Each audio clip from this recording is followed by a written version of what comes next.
And so CNN jumped onto that with their little article about what's going on with toxic Oh my fandom and God, yeah. internet trolls. Yes. So, Lefty, if you'll read this CNN article, Oh, because I think your voice is far more appropriate well, for this well, article yes. than my own. Well, that's all right, because I 100% agree with it. This is by Brian Lowry from CNN Entertainment.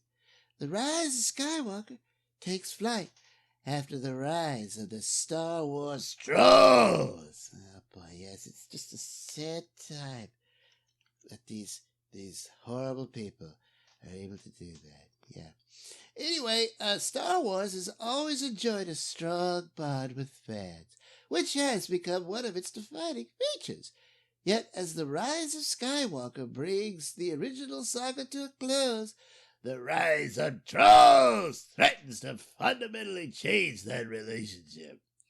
The backlash against The Last Jedi, the greatest Star Wars film ever made, in my opinion. I added that, yes, I did.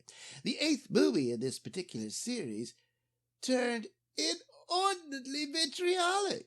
While there are legitimate questions about how representative those voices are, and indeed what role Russian trolls, that's right, and political provocateurs played in dragging the comments into the sewer. Yet the Russians destroyed Star Wars. They got Trump elected and they did this too. I mean, they're just really nasty. They are.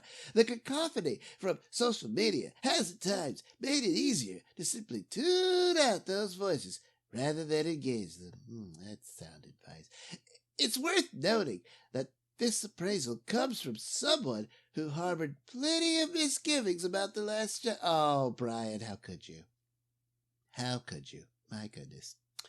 Well, nobody's perfect. Anyway, in contrast to much of the critical establishment, some of the reasoned complaints about the film and the choices made by writer-director Rian Johnson to these ears made perfect sense. Well, they didn't make it sense to me, damn it. I mean, Rian Johnson, look, he's a genius, all right? It's just sad that he's being tormented by these awful people, however small they are, but still very loud. It's sad because he's just brilliant, just brilliant. Anyway, back to the article. The tone, however, became absurdly ugly, lashing out in ways that exhibited a loss of perspective, forgetting that this is a fantasy controlled by a major corporation, there to be enjoyed, debated, or disappointed about as such, but won over which no fan can claim personal ownership, however much time, money, and energy they invested. And that's so true. Johnson said then, and more recently in a GQ interview, that such voices represent a small subset of the overall pool. Yeah, they're so small, they don't matter. I mean, it's kind of strange that we still talk about them because they don't matter. But still, writing in Esquire last year, Matt Miller lamented that a loud section of Star Wars fans have become tragically synonymous with hate and bigotry. Yeah, that's true. See, Matt Miller said it, so it's true.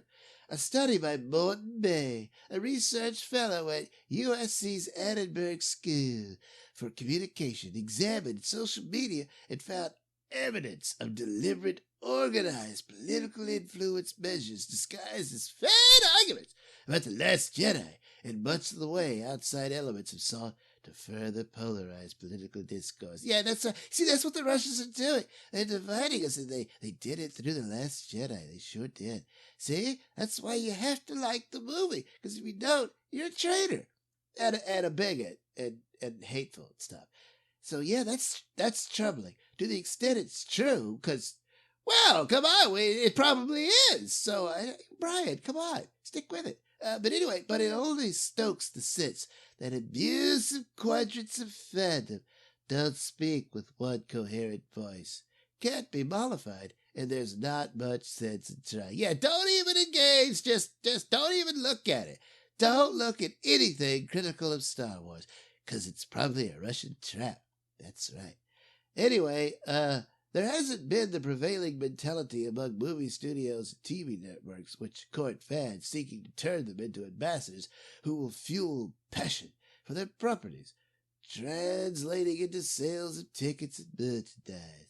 Disney has been especially adept in this regard, creating its own Fan Expo D23, populated by talent from its movies and shows, mirroring massive gatherings devoted to all things pop culture at Comic-Con in San Diego and similar events. Maintaining a dialogue with fans is perceived as being a good business strategy.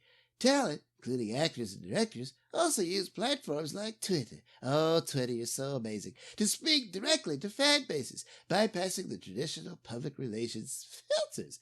That situation, however, has created problems for directors like Johnson and Last Jedi co-star Kelly Marie Tran, who was forced off social media by the misogynistic and hateful responses she received.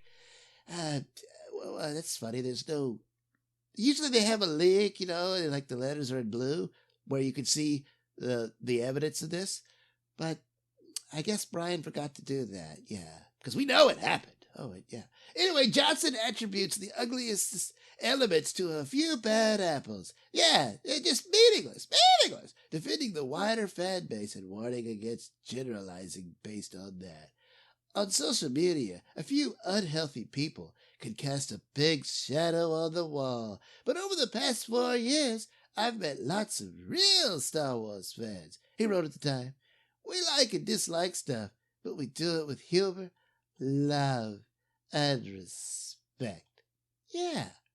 Yet, as Wired senior editor Angela Watercutter noted after her own run-in with trolls, when some of those participating in a conversation, real or digitally concocted, are seemingly there just to stoke discord. When it's impossible to know which sentiments are real and what motivates the people sharing them, discourse crumbles. Yeah.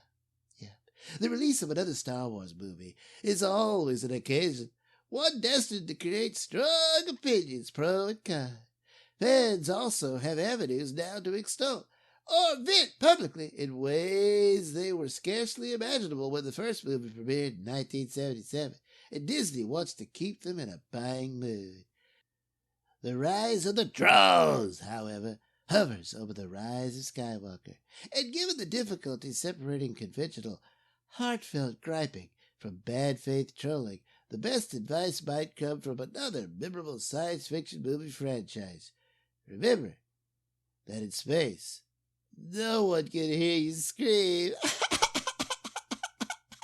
So you're wasting your time, trolls. You don't matter. Yeah, it makes you wonder why Brian's talking about him. What? This is CNN.